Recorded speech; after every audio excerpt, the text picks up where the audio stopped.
Good afternoon. So we move on from where we stopped in the last class. So we have looked at how you can get the resultant of two forces when you have just two forces using the parallelogram rule. Okay, we said that we have forces F1 and F2. We say by the parallelogram rule, which is equivalent to the triangle rule, we say that the resultant of this is given by the diagonal of the parallelogram, which is formed by forces, or having forces F1 and F2 as its adjacent sides. So when you form the parallelogram, the resultant of the parallelogram is this. The diagonal of the parallelogram is the resultant of these two forces. And we said that resultant means resultant of two or more forces, for instance, is that single force which acting alone will have the same effect in magnitude and direction as two or more forces acting together. That means when I have these two forces acting together, they will have the same effect on this particle or at this point as this single force, single resultant acting alone. So that is the idea about resultant. So we've considered how we could obtain the resultant of two forces. When you have just two forces, it's quite straightforward to just produce this parallelogram, and from our triangle geometry rules like the cosine rule, like the sine rule, we can easily get the result and just move on. So it was quite easy to come about. Okay, but now what happens if you have more than two forces? For instance, if you have up to three forces, you have 4, 5, 6 forces acting at a point. We are still dealing with statics of particles, which means we are still concerned with forces acting at a single point or emanating from a single point. So what if you have such a situation where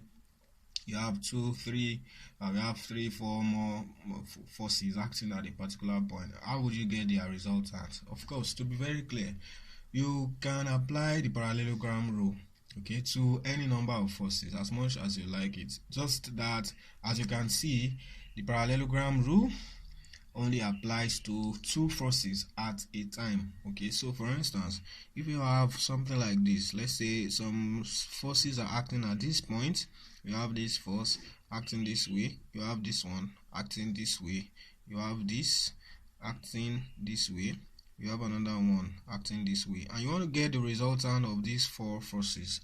Okay, if you want to apply the parallelogram rule, okay, if you choose to, then you can only pick two forces at a time. Okay, for instance, if you pick this and this, you apply parallelogram rule. Draw a line parallel to this. From the tip of this, you go this way. This is going to be the line. Then from the tip of this, you go that way. You're going to get something like this. So this is a parallelogram. Then you draw diagonal of the parallelogram. This is diagonal of the parallelogram. So if this is force F1, this is F2, this is say F3, and this is F4. Obviously, what we have here is just be the vector sum of F1 and F2. So it's quite straightforward. So it means I have added this and this to obtain this. So when I have this, then I want to add what I actually want to do here, or what we want to do. Our objective here is to have these four forces added together. So we have added just two. Then to proceed, we can now add one of them, one of the two left. We can add F3 to this sum. So to do that also, we apply the parallelogram rule. And how do we go about that? This is a single force now, which is the resultant of this and this. So we want to add it to this. So we apply the parallelogram rule. How do you apply the parallelogram rule? Draw a line parallel to this and from the tip of this. So we go this way from the tip of this parallel to that. So I have something like this, parallel to this, from the tip of this. Okay, then I do the same thing from the tip of this. I draw a line parallel to this. So I go this way, something like this. So at the end of the day, I end up here, which means this one is parallel to this. So this is the point of intersection, which means the diagonal for this will be this way. This is the diagonal. So obviously this diagonal that we just drew, this one in particular now represents the forces F1 plus F2 plus F3. So I've added this, and this to obtain this. So then lastly, I can use the parallelogram rule again to obtain the summation of this and this. Okay, it appears they are vertically opposite. If they are vertically opposite, fine, you can just subtract. That means what you have in this case is not going to make a parallelogram. You're just going to have them on a straight line. So you can subtract downward 4 minus upward 4. That's if that is what actually happened. If they are not vertically opposite or collinear, on the same line of action, then of course you apply parallelogram rule again to this and get the summation of this force and this force. So with that, you are good to go. You will obtain the resultant of the forces in magnitude and direction, and what you have done will be correct. Now, the good thing or the interesting thing about what we just did now, or this illustration, is that it is time consuming or time wasting. Imagine you have to get the resultant of this, you find out the angle here, and then come here again, get the resultant, try to find out another angle it makes with the horizontal or vertical, then get another resultant, get the angle, and it means you're going to be drawing a lot of diagrams. You can see this is quite rough because I tried to draw everything on the same, in the same. I try to show everything in the same diagram. So basically, if you wanted to show your workings very clearly, you will have to draw diagrams, this full page. You know what I mean by that? I mean, when you've obtained this resultant, you may want to redraw. And okay, the next thing you want to find is get this F1 plus F2. Then you want to add it to F3. Then show the F3 here. Then draw this diagram. Get their resultant. When you've gotten the resultant, draw another diagram showing that resultant and this one, and add them. Then get the final resultant, which is the resultant of the 4 forces. So that is quite time consuming. So alternatively, instead of going that route, what you can do or what you should do is to apply the idea of what we call resolution of forces. Okay. What we are trying to say is that we'll be looking at the components of the forces. Components of forces. Alright, or force component. What do we mean by force component? We explained this in the previous class. We said that force component is just like the reverse of resultant. Okay, resultant is a single force R which has the same effect as 2 or more forces F1 and F2. Components are 2 or more forces which have the same effect as the resultant. Okay, that means when we talk about components, we are talking about something we get from a single force that has been supplied. So if I have this resultant as a single force, for instance, and I'm told to obtain its resultant along these directions, exactly this is what I'm going to get. I'm going to get forces F1 and F2. They are the components, the components of the force of the force R along this direction and this direction are the forces F1 and F2. That is to say, if I have this statement, okay, in this case I can say R is the resultant of forces F1 and F2. This is correct. So this is also equivalent to, this statement is equivalent to saying that forces F1 and F2 are the components of R. They are the component of the force R in their respective directions.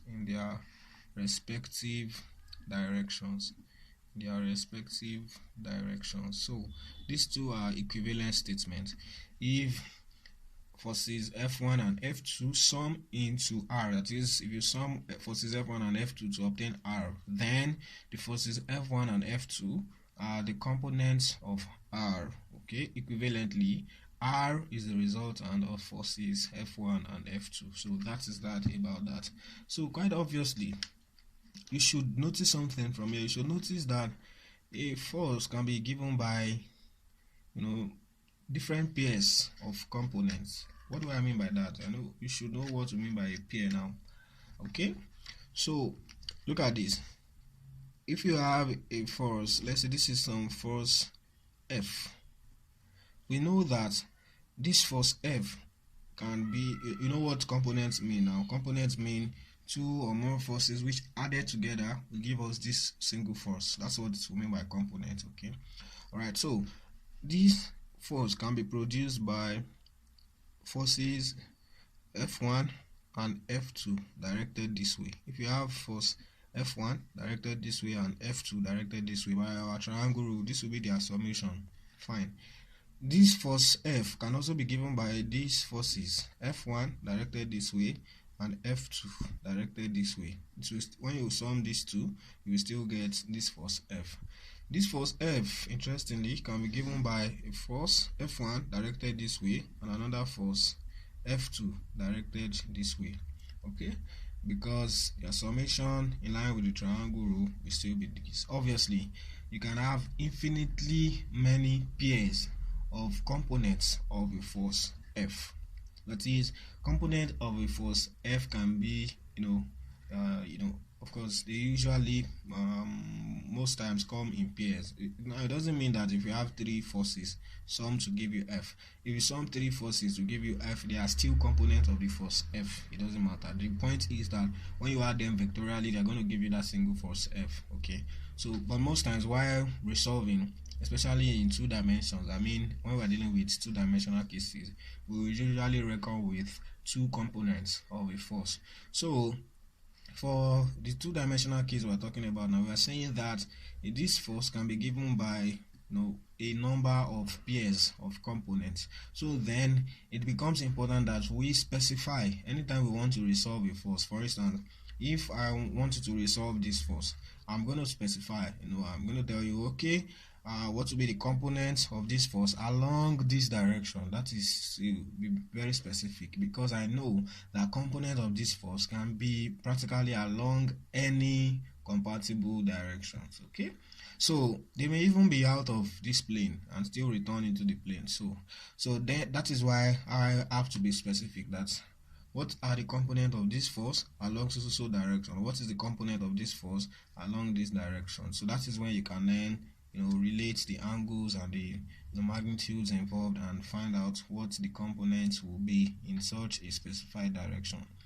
Now, in practical situations, when we're solving problems in engineering, it does not always come in that format. Okay, it may just be that by intuition, I mean from your interpretation of the problem, you're able to figure out that to make your analysis simpler or to simplify your problem solution, you just have to resolve this force along some directions first, so that it will probably reduce the number of unknowns you have to deal with, or it will get you closer to the destination faster than some other choice of axis or directions. So that is what we usually determine or dictates for us in most instances of solving practical problems, where and how we will need to resolve forces, okay, when the need arises. So that is that about that. Now, then going further, we talk about what we call rectangular component of a force. Rectangular component of a force. So when we talk about rectangular components of a force, what do we mean by that? Okay, just like we have said, we have seen now that we can have infinitely many many pairs of components, okay, that's for a particular force. So then we want to get specific. That when we now talk about rectangular components, we are getting specific in the sense that the components we are talking about together with the force, which is their resultant, okay, will form a parallelogram, which is a rectangle. Okay, that is actually what it means basically.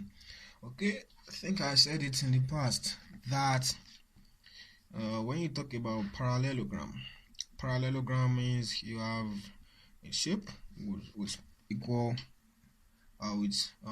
opposite sides being parallel, okay, and equal. So which means opposite angles are also parallel. Opposite angles are also equal. So a parallelogram actually contains a parallelogram or the set of parallelogram also contains all rectangles, because all rectangles are parallelograms. Okay, just like all squares are actually rectangles.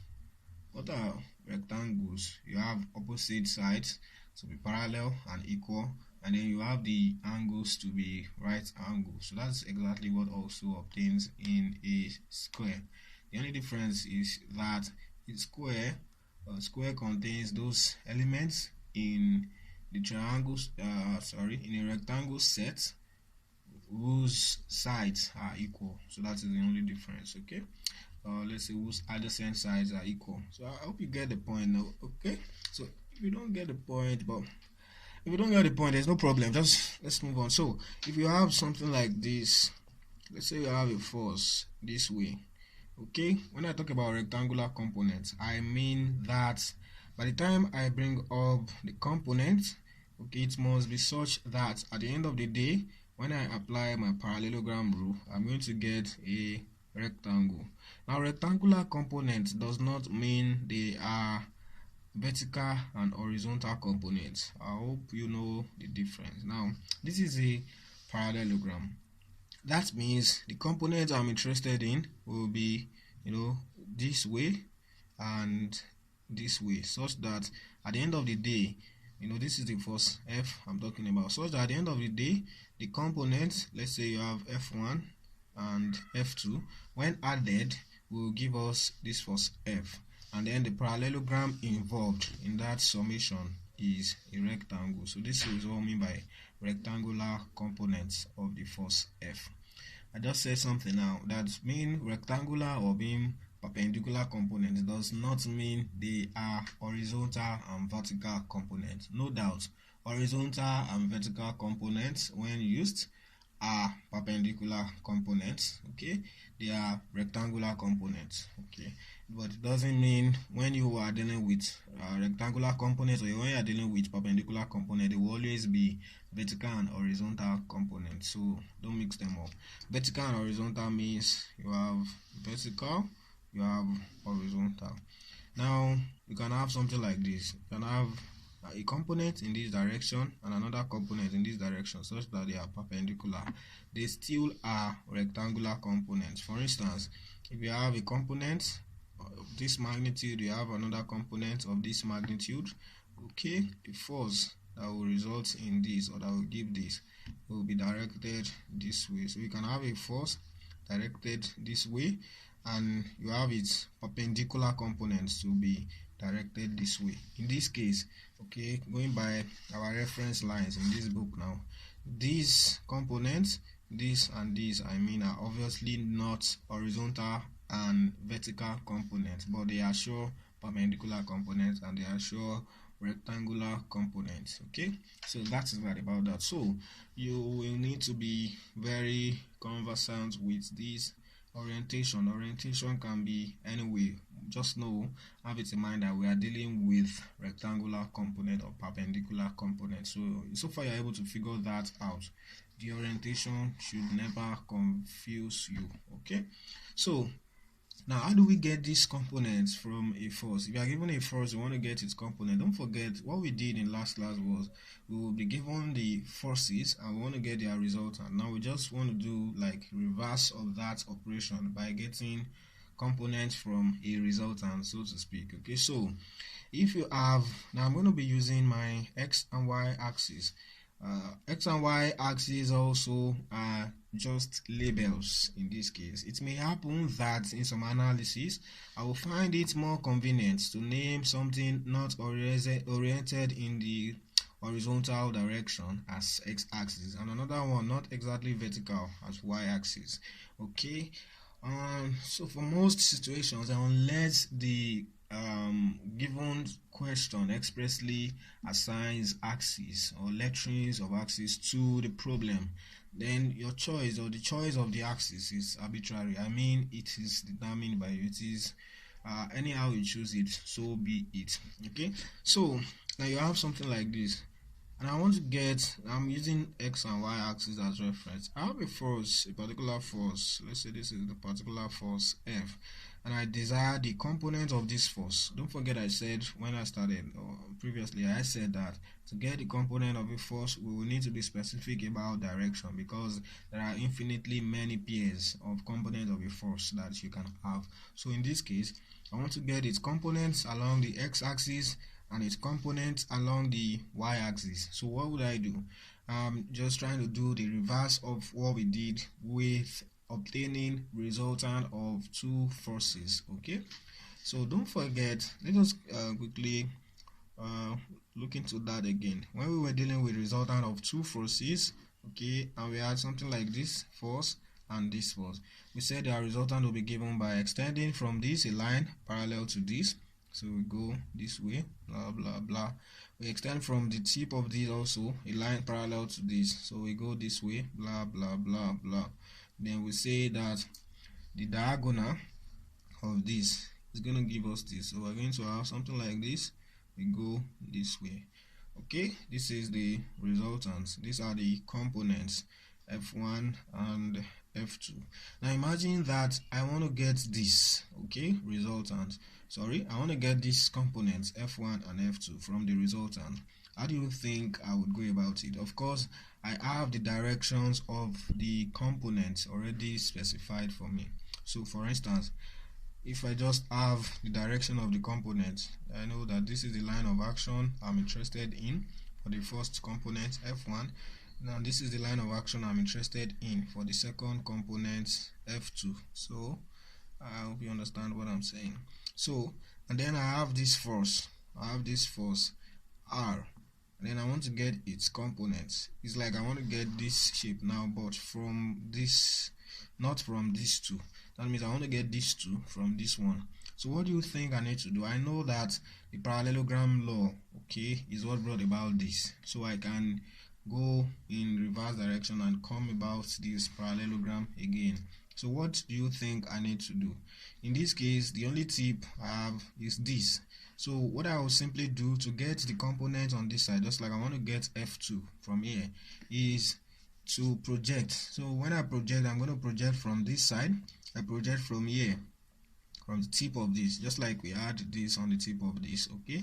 But here we had to start out from the tips of the components. Here we have to start out from the tip of the resultants, okay?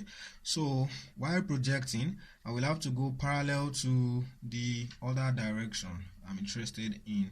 That is, there are pairs of components I want to get. Okay, we have a pair of components we want to get, so we will keep with the direction. That is why I said the direction of the component will need to be specified for you, okay, in the problem. So in this case, I have this direction for this. So while getting, or for me to get the component along this side, I will have to project from the tip of this but parallel to the other component. So I'll go from the tip of this and I'll go parallel to the other component. Fine. Again, for me to get the components along this, I will go from the tip of the resultant that I'm dealing with. This is the only thing I have now, and I will go, parallel to this. So to do that, I'm going to have something like this. From the tip of this, I go parallel to this. So at the end of the day, I will get this. So from this, you can already relate. I will go.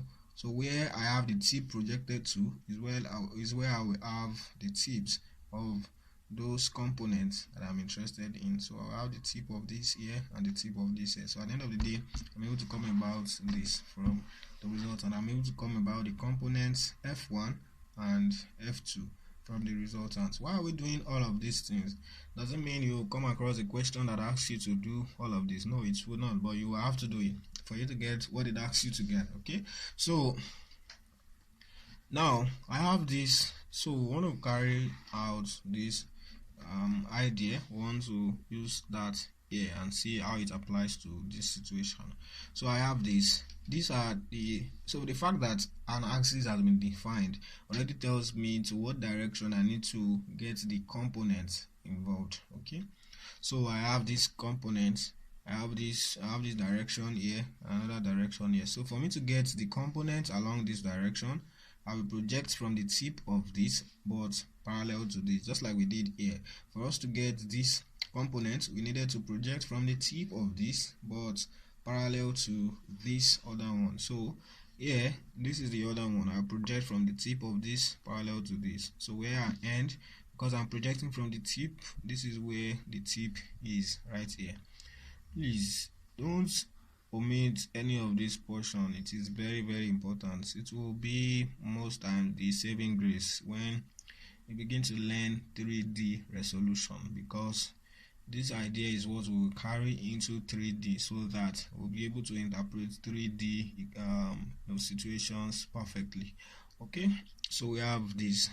Then for me to get a component along this direction, I'll project from the tip of this and parallel to this. So I go this way, projecting from the tip of that and parallel to this. So at the end of the day, where I end up is where I'm going to have the arrow for this component also. So they emanate from the same source. So I have this and I have this. So the component along this direction, fx, is given by this, and the component along this direction, fy, is given by this. So with this, I've been able to resolve diagrammatically, of course, the force F into its components along the respective coordinate axis. All right. So then, just like we had it for obtaining the resultant of forces, we saw that it was not sufficient to just come up with a diagram. Okay, we needed to go further to be able to obtain the magnitude, okay, of the resultant and also the direction of the resultant. In this case, we may or may not need to worry about the direction of the component, because the direction of the component has been somehow specified for us. So what we need to do, or what we will need to do, is to just figure out what the direction is, okay, or try to define or relate that direction with the reference horizontal axis or vertical axis, so that you can define it specifically when you have to state the final solution. So in this case now, usually if you have the angle that this makes with this side, now this is not a rule that it has to be the angle it makes with this side. It depends on the problem you're solving. Okay, it may happen that you have the angle it makes with the x-axis, and it may happen that you have the angle it makes with the y-axis. Whichever way, let us say this is some angle theta.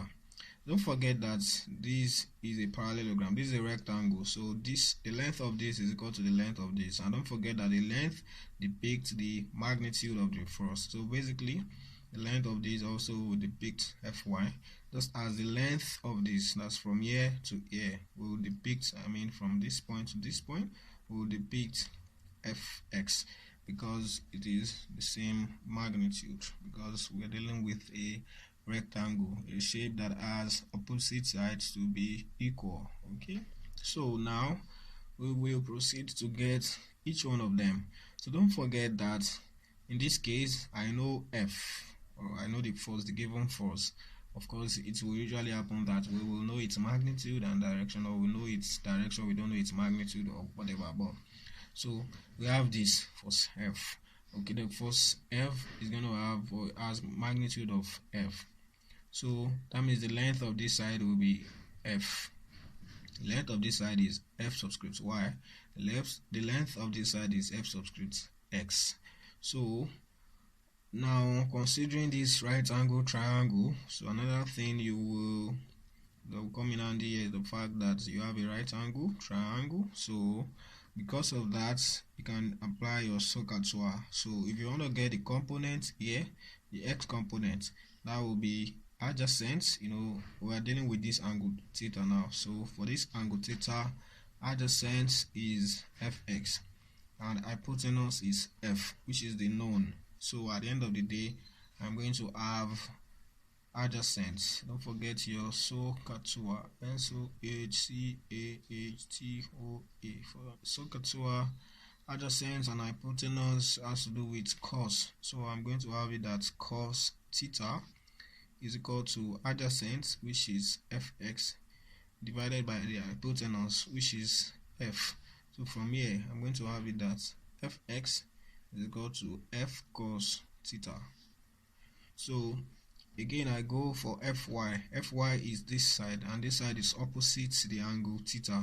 And for opposite and hypotenuse, I have sine. So I'm going to have it that sine theta is equal to opposite Fy over hypotenuse F, which gives us Fy is equal to F sine theta. Quite straightforward. Okay, so that is that about that. That is the way to deal with this. Now, don't cram any of these. And like I just said, this does not mean anytime you come about fx it carries cos. No, it doesn't mean anytime you come about fy it carries sine. No, just understand how we came about them, which one should carry sine and which one should carry cos at each under each condition, under each situation you come across. Okay, so basically, though, we can make a deduction from here.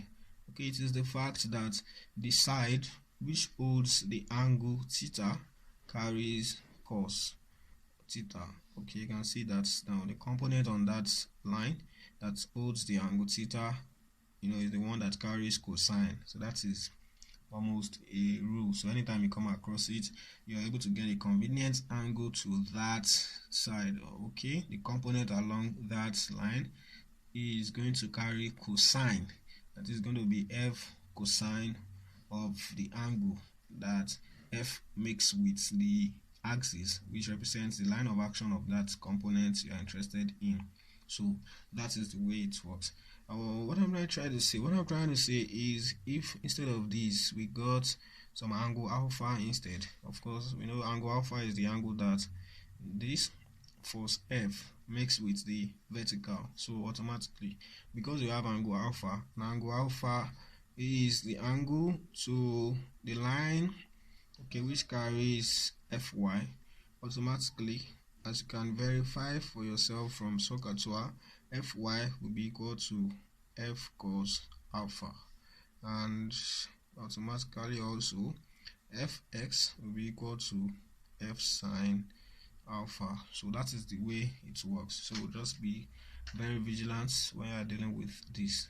Again, when you have so resolved the force, it may happen that one of the component or both of the components is or are negative. If it happens that on resolution of this force, you find one of its components, say for instance the x component, to point backwards, that means the x component is negative. To point backwards is the word. That is, even if it's not located here, even if you resolve it here and it still points this way, it points in negative x direction, then it is a negative x component.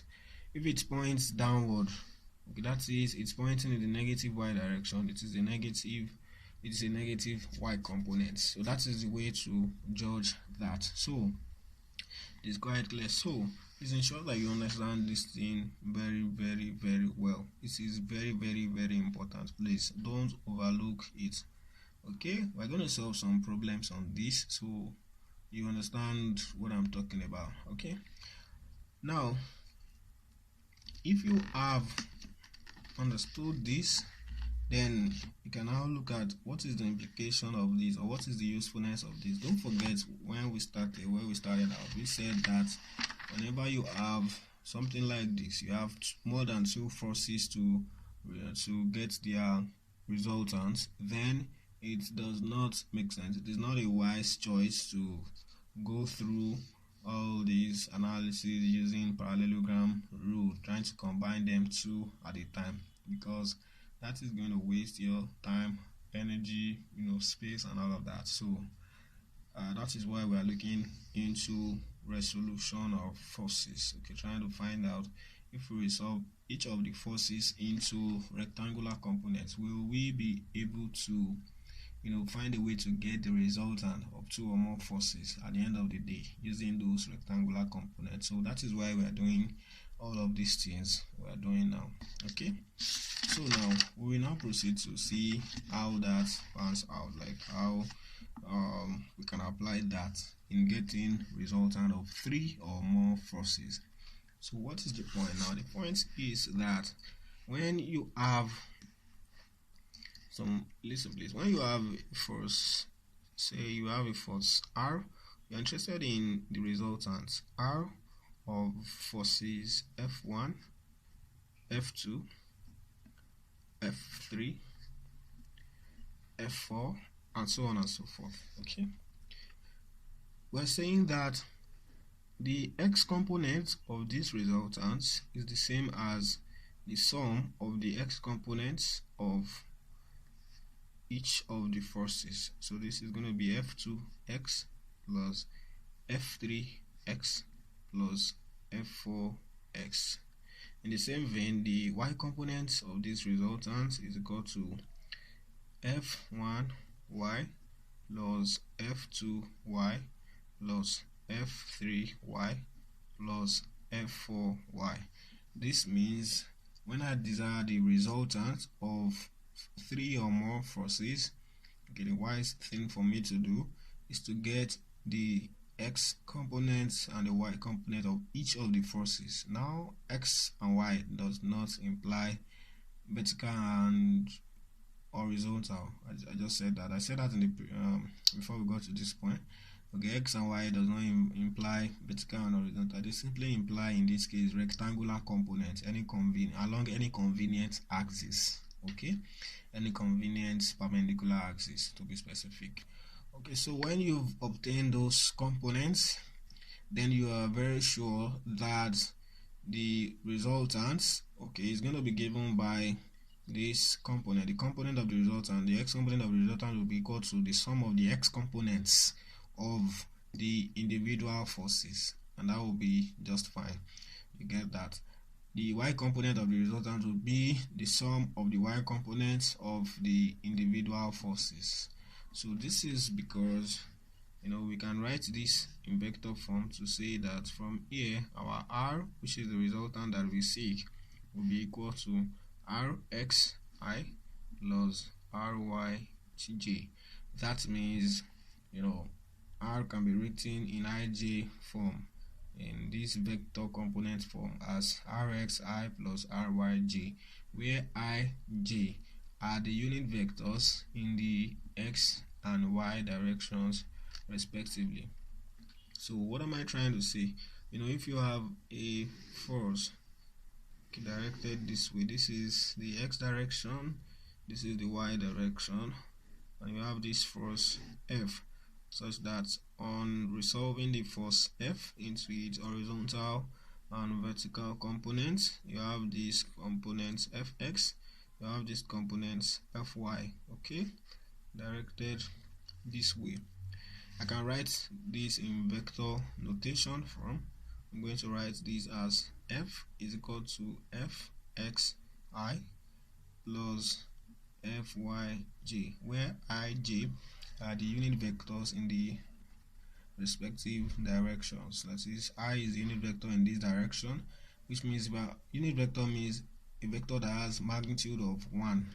So if I want to represent a vector that has magnitude of 5, for instance, and it's in the x direction, I will write it as 5i, to tell you that its magnitude is 5 multiplied by 1, which is 5, and its direction is along the x-axis, the positive x-axis. So that is the idea with this.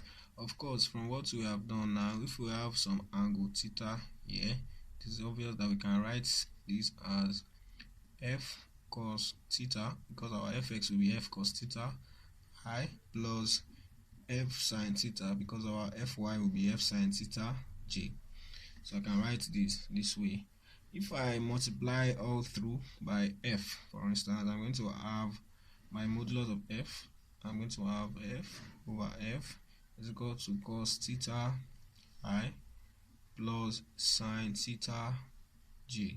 Okay, so you can remember from elementary mathematics, or from MTH 104, or from further mathematics, or from elementary physics that you may have done, you should recall that when you are interested in the unit vector in an arbitrary direction, that is, you know, we all know the unit vector in the x direction is I, the unit vector in the y direction is j. What if I desire the unit vector in the direction of this force? Of course, it's not going to be just I or j. How would I go about that? The point is this: If I have a force, let's say I have a force of 5 Newton and moving or along the positive x direction, if I want to write this in vector form, I'm going to write it as 5 Newton I, where I is the unit vector in its direction. If I want to get this, that means I can write the force this way. Force is equal to this. If I want to get the unit vector in the direction of this force, what do I need to do? I just need to divide this force by its magnitude. Its magnitude is obviously 5 Newton. So when I divide the force by its magnitude, is going to have, I'm going to have the unit vector in its direction.